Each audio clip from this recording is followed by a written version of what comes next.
हम अपने सभी दर्शकों को नमस्ते, प्रणाम, सलाम, जय हिंद। आज हमारा ये 2-3 दिनों से चला टॉपिक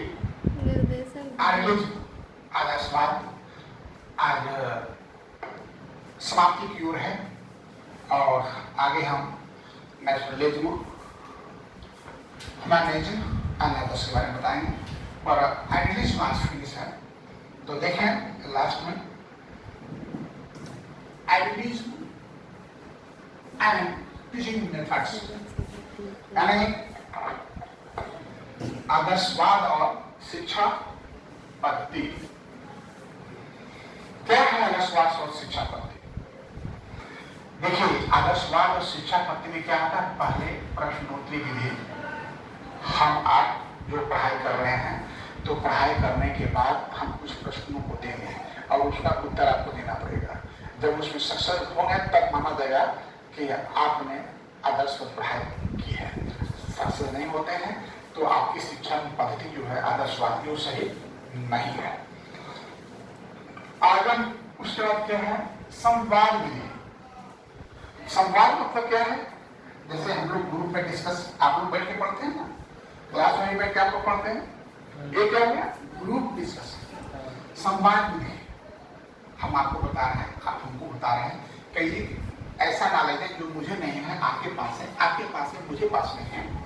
तो और मैं कह चुका हूं कि शिक्षक और विद्यार्थी आजीवन विद्यार्थी ही बने रहेंगे फिट है। शिक्षक बनने का प्रयास न करें, क्योंकि विद्यार्थी को भी पढ़ना पड़ता है और शिक्षक को भी पढ़ना पड़ता है आजीवन। जिस तरह से हमारे एडवोकेट, डॉक्टर ये लोग हैं, तो इन लोग की पढ़ाई करना पड़ता है। जब तक पढ़ेंगे नहीं तब तक जो लंबी चौड़ी है उनको ध्यान को बातें उसमें रहेगी नहीं। इसके बाद अभ्यास विधि, सॉरी आगम निगम विधि। आगम निगम हम लोग कुछ पढ़ते क्या होता है, कुछ आ जाता है परमानेंट टेम्पोरल में और कुछ निगम हो जाता है, कुछ को हम छोड़ देते हैं, भूल जाते हैं। समझ गए? तो ये आगम निगम विधि। अब जो इंपॉर्टेंट चीज होता है वो हमारे मस्तिष्क में फिक्स हो जाता है। अब क्या है? अभ्यास विधि। कहावत है, प्रैक्टिस मेक्स मैन परफेक्ट। अभ्यास ही व्यक्ति को परफेक्ट बनाता है। परफेक्ट मतलब हिंदी क्या होगी? परफेक्ट का परिपूर्ण बनाता है। निर्देशन विधि। निर्देशन विधि क्या है? एक जीवन संस्थान है, तो जीवन संस्थान बहुत सारे स्टाफ हैं, गाड़ी है, ड्राइवर है, खलासी है, खाना बनाने वाला है, बर्तन धोने वाला है, तो कंप्यूटर ऑपरेटर है, फाइल्स बनाने वाला है, पढ़ाने वाला है, पढ़ने वाला है। तो इस किसके निर्देशन में चल रहा है? कोई एक निर्देश देने वाला होगा, ऐसे करो, ऐसे करो, ऐसे करो। तो पढ़ाई अभी क्या है? School and college really they are not study centre, they are guidance centre. आप ये समझते हैं कि हम पढ़ने जा रहे हैं, नहीं, पढ़ने का घर भी पढ़ सकते हैं। बहुत सारे मोबाइल है, कंप्यूटर है, लैपटॉप है, सो बट स्कूल कॉलेज जब आ रहे हैं, इसका मेन पर्पस होता है गाइडेंस एंड मोटिवेशन। बच्चों को स्कूल की आवश्यकता होती है। आप एडल्ट हैं, आपको स्कूल नहीं भी जाएंगे, लेकिन फॉर गाइडेंस बहुत जरूरी है। बिना गुरु का ज्ञान कहाँ हुआ है? जो मैं लिखा हूँ ये सही है, लेकिन इसके अंदर क्या है ये तो गुरु ही बता पाएगा। इसके लिए हमको 2-3 बुक से अध्ययन करना पड़ता है और अध्ययन करने के बाद तब हमको निचोड़ निकाल करके आपके बीच में देना पड़ता है। आगे क्या है? खेल विधि। देखिए कहीं खेल भी है, देखिए ठीक है। खेल विधि क्या है? खेल से बच्चे लोग नियम कानून सीखते हैं, कितने इधर होना चाहिए, कितना उधर होना चाहिए, कैसे हम खेल का प्रयोजन होगा, उसमें विधि और विधान होता है। एक हम लोग कैरम बोर्ड खेलते हैं, उसमें विधि विधान, लूडो खेलते हैं, उसमें विधि विधान है। तो खेल से बच्चों को नियम और कानून का पालन करना, नियम कानून करना सीखते हैं। सो और खेल आपको मनोरंजन, आपके मस्तिष्क और आपके शरीर के लिए बहुत उपयोगी है। Improve your mind and outdoor को योर फिजिकल फिटनेस बहुत जरूरी है। सो खेल भी हमारा आपका ये आदर्शवाद तथा शिक्षा में बहुत महत्व रखता है। इसके बाद है तर्क विधि। तर्क विधि इसको क्या बोलेंगे अंग्रेजी में? मतलब अंग्रेजी में क्या बोलेंगे? वकील की बेटी बताओ। वकील लोग क्या करते हैं? तर्क करते हैं, लॉजिकल लॉजिक है ना। वकील सब क्या करते हैं? तर्क करते हैं, बहस करते हैं, कुछ ना कुछ लॉजिक पेश करते हैं। हाँ भाई लॉजिक देखिए मेरा क्या है। हम भगवान को पाना चाहते हैं तो उसके लिए हम लोग गुरु बनाते हैं। क्या बनाते हैं? या ब्राह्मण को पान के रखते हैं। हाँ भाई पंडित जी पूजा करें बिना आपके पवित्र होगा के भाई। तो भगवान जब है हैं तो माने फिर वो तलाक की क्या जरूरत है? भगवान हमारे बात को डायरेक्ट भी सुन सकते हैं। Yes sir. नहीं तलाक की क्या जरूरत है? ये लॉजिक है।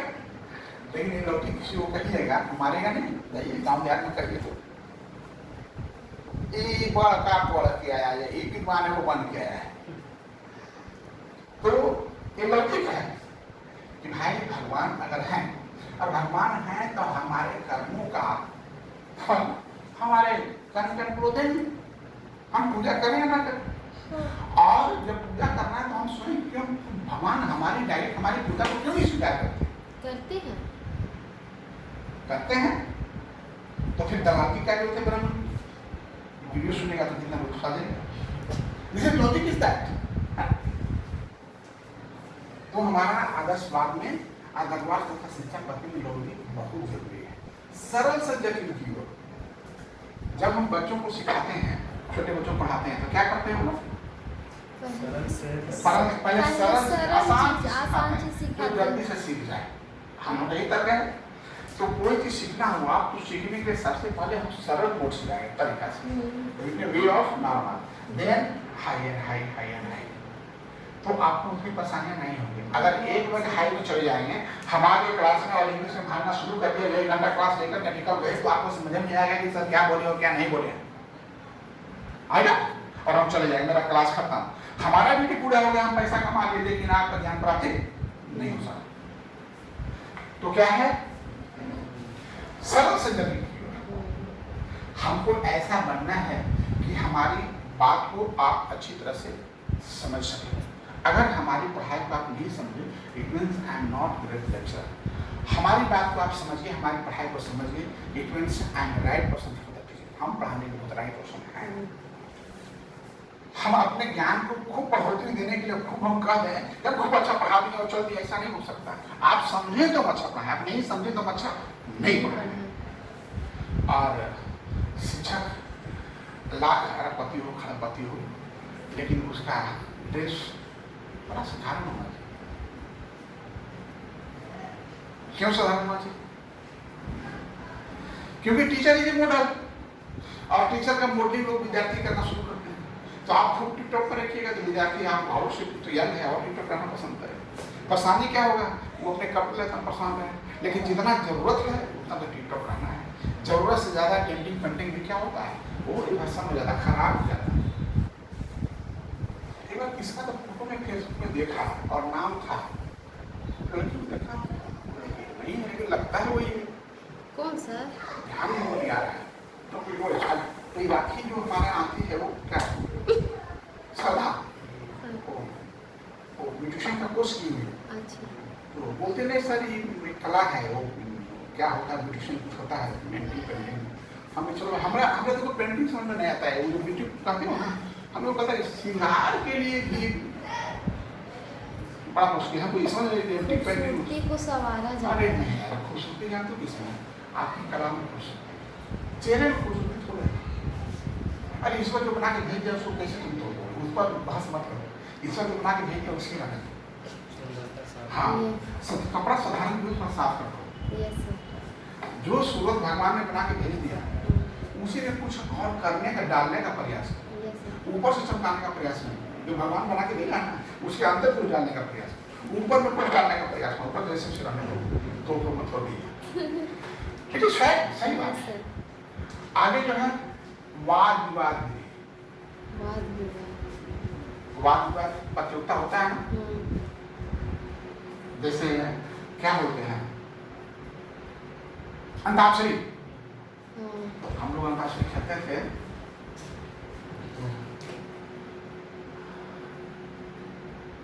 क्या हुआ, हम लोग अंताक्षरी खेलते थे, बैठे बैठे क्या करना है, करना लो हरि का नाम भूल गया, मैं सुना कि दिल्ली बीत गई है तो मैं भूल गया। तो इससे क्या होता है, व्यक्ति के ज्ञान की वृद्धि होती है। यानी वाद विवाद जो है वो आपका आदर्शवाद तथा शिक्षा पद्धति में शामिल होता है, क्योंकि उससे भी बच्चे बहुत कुछ सीखते हैं। लेकिन some point is there, listen silently. ये आदर्शवाद का इसका कुछ लाभ है और हानि भी। क्या है, लाभ और हानि। अब देख लिया कि क्या लाभ है क्या हानि। देखिए, आदर्शवाद में शिक्षा के क्षेत्र में शिक्षा के उद्देश्य निर्धारित होते हैं। आदर्शवाद में क्या होता है, शिक्षा के क्षेत्र में जो है आपका शिक्षा का उद्देश्य निर्धारित होता है। क्या उद्देश्य है, पढ़ने का क्या उद्देश्य है। आपको है ना कि हम पढ़ेंगे तो टीचर बनेंगे, बीएससी सिविल मेडिसिन या पढ़ेगा तो इंजीनियर बनेगा, कंप्यूटर साइंस लिया तो कंप्यूटर का इंजीनियर बनेगा, बायोलॉजी से पढ़ा है तो डॉक्टर बनेगा, एमसीए किया है तो सीए बनेगा, नहीं। तो एक उद्देश्य निर्धारित है। और आदर्शवाद बालक के आध्यात्मिक विकास पर बल देता है। आदर्शवाद क्या है, व्यक्ति के धार्मिक विकास पर ज्यादा बल देता है। कैसे ज्यादा बल देता है, नहीं, हमारे पूर्वज, हमारे पिताजी बड़ा पूजा पाठ करते थे तो हम भी करेंगे, क्योंकि हम तो बड़ा धार्मिक प्रकृति थे। मैं तो एक दिन आपको बता दिया कि हमारे पिताजी ब्राह्मण के छोटा बच्चा प्रणाम किए तो हमको लगा ब्राह्मण क्या है। तो हमने मन में आज तक वो समय है कि ब्राह्मण की कुछ कीमत है। पिताजी बोले वो अपने बिगाड़े तुम अपना मत बिगाड़ना। तो ये क्या है, वो धार्मिक के प्रति वो ज्यादा चल रहा है। इसके बाद है आदर्शवाद बालक के व्यक्तित्व का विकास है। आदर्शवाद बालक के व्यक्तित्व का विकास करता है, टू डेवलप पर्सनालिटी। एंड आदर्शवाद आत्मानुशासन और आत्मनिरंतर के सिद्धांतों का विकास करता है। आत्म सिद्धांत और आत्म अनुशासन आने हमारी एक, हम इस घराने से बिलोंग करते हैं और हमारा ये रीति रिवाज है, हम इसमें रहेंगे। हम लोग ने सब ऐसे शादी किया है, उसी तरीके से रहेंगे। हम दूसरे तरीके से नया कुछ नहीं कर सकते हैं। हमने बताया कि अपनी बेटी की शादी में काफ़ी खर्चा होता है। जैसे हुआ गाय बाछी भी लोग दान करते थे, गाय बाछी भी दान कर दिए थे। संयोग ऐसा हुआ कि गाय मर गई, कुछ दिन बाद बाछी मर गई। तो लोगों ने कहा कि आपके खानदान में कभी ऐसा हुआ नहीं था, आप ये किए हैं तो गलत किए, इसलिए वैसा हुआ। गॉड नोज क्या हुआ, भगवान नहीं। लेकिन क्या है कि आपको आत्म अनुशासन और आत्मनियंत्रण का बल देता है। फिर आगे हम लोग वो अध्यात्म को नहीं किया, क्योंकि हमारे यहाँ शुद्ध नहीं करता। मैंने अपने लड़के की शादी की तो वहाँ कहा गया कि सर ऐसा है ना, हमारे यहाँ तो शादी में दुरागमन होता नहीं है, 2.5 साल के बाद ही होगा। हमने सोचा शादी में ही दुरागमन हो जाएगा, आना जाना शुरू हो जाएगा। क्योंकि हमें हमारे भाई को हुआ तो हमारे भाई देश करेंगे, तो चलो भाई। तो ये क्या है, ये हम एक दूसरे पर देख करके एक कुछ घटना हो जाता है तो हम उसको अमल कर लेते हैं। अब पूर्णिमा में मान लिया हमारी भतीजी का डेथ हो गया था पूर्णिमा के दिन, तो हम लोग रक्षाबंधन नहीं करते। हम कर भी सकते हैं, ऐसा थोड़ा मना है, लेकिन नहीं करते हैं। क्यों नहीं करते हैं? क्योंकि परिवार का मानना है कि आज हमारे घर के परिवार का डेथ हो गया, सुबह आज का दिन हमारे लिए शोक का दिन है। तो ये क्या है, एक आत्मनियंत्रण और आत्मनियंत्रण। हाँ, उसमें कोई बच्चा पैदा हुआ फिर हमारे लिए खुशी हो। तो ये क्या है, बात है, मान्यता है। तो ये आदर्श क्या ये सही है? नहीं, ये सही नहीं है कि जिस दिन जो मर गया वो तो इत्तेफाक से भी ऐसा हो सकता है। नहीं, ये सही मैं नहीं मानता। लेकिन लोग घर में जाएंगे, हम नहीं करें, नहीं भाई कैसे करेंगे। तो शुरुआत तो कहीं ना कहीं से करना पड़ेगा। हाँ, वो करते हैं ऐसा क्या है, कुछ रूढ़िवाद सोच को तो बदलना चाहिए कि उस दिन बच्चा होगा तो ही होगा, ऐसे नहीं होना चाहिए। अब देखिए यहाँ है कि आपका ये आदर्शवाद का लाभ होता है, हानि क्या है। देखिए आदर्शवाद का हानि क्या है कि आदर्शवाद बालक को परलोक हेतु तैयारी करता है। जो आदर्शवादी व्यक्ति होता है वो नीचे कम देखता है, ऊपर क्यों ज्यादा देखता है। मैंने कल क्या बोला था कि अगर कोई आपका पैसा रख ले इत्मीनान से मांगिए, दे दे तो दे दे, नहीं दे तो राधे राधे। क्यों राधे राधे? क्योंकि आपका पैसा जो लिया है ना, वो आपका अगला जन्म में आपके यहाँ दरबान का काम करके आपको चुकाएगा। जैसे हम इतने विकलांग बच्चों को, दिव्यांग बच्चों को पाले हुए, आज 33 वर्षों से हमारे यहाँ ऑलवेज 20-25 दिव्यांग बच्चे रह रहे हैं। मैं पाल रहा हूँ, कोई राज्य सरकार भारत सरकार का अनुदान नहीं है, तो मैं क्यों पाल रहा हूँ? मैं इसलिए पाल रहा हूँ कि विकलांग बच्चों का मैंने अगले जन्म में खाया था, आज मैं उसका कर्ज उतार। तो जो आदिवासी व्यक्ति होता है वो नीचे की इनकम ऊपर ज्यादा बनाता है। आज वो 7 इसमें तो बाप रे बाप, IITN, IAS, और क्या हो गया? जैन मुनि, इतना बड़ा आदमी है, मुनि होगा। क्यों? उसको इस पृथ्वी लोग से उसको ढूंढना होगा। वो जान रहा है कि हम कुछ भी कर रहे हैं एक दिन, तो वो आदर्शवादी व्यक्ति होता है, वो नीचे का ऊपर ज्यादा पाता है। यह एक दोष है। आदर्शवाद शारीरिक विषयों की तुलना में आध्यात्मिक विषयों पर बल देता है। शारीरिक विषयों में एसी, कूलर, फ्रिज, टीवी, जो आध्यात्मवाद व्यक्ति होता है उसके लिए सब भौतिक सुख प्रकार लगता है, उसके लिए उसको धूप बना करके त्याग और तपस्या करना बहुत बड़ा आत्मबल की महसूस होता है। ये क्या है? ये दोष है। जीवन मनुष्य पा करके भी और आपने सुख संपत्ति का उपयोग नहीं किया। आदर्शवाद शिक्षा में शिक्षा को प्रधान स्थान देता है, बालक स्थान। आदर्शवाद व्यक्ति जो होता है ना, जो पढ़ाई कर रहा है ना, तो उसकी कीमत कम होता है। आप पढ़ाई कर रहे हैं तो आपको कीमत कम देगा। कीमत किसको ज्यादा देगा? गुरु का। क्योंकि गुरु को महान, आदर्शवाद व्यक्ति गुरु को भगवान का स्वरूप नहीं है, तो गुरु है ज्ञान देने वाला, वो महान मानता है। और इसका दोष क्या है? अदरवासी जो आदर्शवादी होते हैं शिक्षण पद्धति रखने पर ज्यादा ध्यान देते हैं। मंगला भवानाय मंगलहारी दर्शुदसरथ आदि रविहारी दीन दयाल विरत समभारी हर गुणार्थ नम संकट भाग। क्या चीज पर ध्यान देते हैं? सब जगह स्वयं रखा जाएगा। तो ये भी एक दोष है किसका? और आदर्शवादी पाठ्यक्रम मूल्यों को अधिक बढ़ाता है। आदर्शवादी जो पाठ्यक्रम होता है वैल्यू को ज्यादा महत्व देता है। वैल्यू को महत्व मत दीजिए, जिसकी कोई कीमत नहीं उसकी महत्ता दी। जो नहीं पढ़ पा रहा है उसको ही पढ़ा करके आगे बढ़िए, उसको भी ट्रेन देके आगे, तब ना भी मानता हो जाना जाए। सो दैट हमारे आदर्शवाद के बहुत सारे लाभ हैं उससे, और उसके दोष भी हैं, डिमेरिट भी हैं। और आदर्शवाद में क्या हमारा शिक्षा पद्धति लागू होता है वो मैंने बता दिया। इसके साथ आज का क्लास जय हिंद।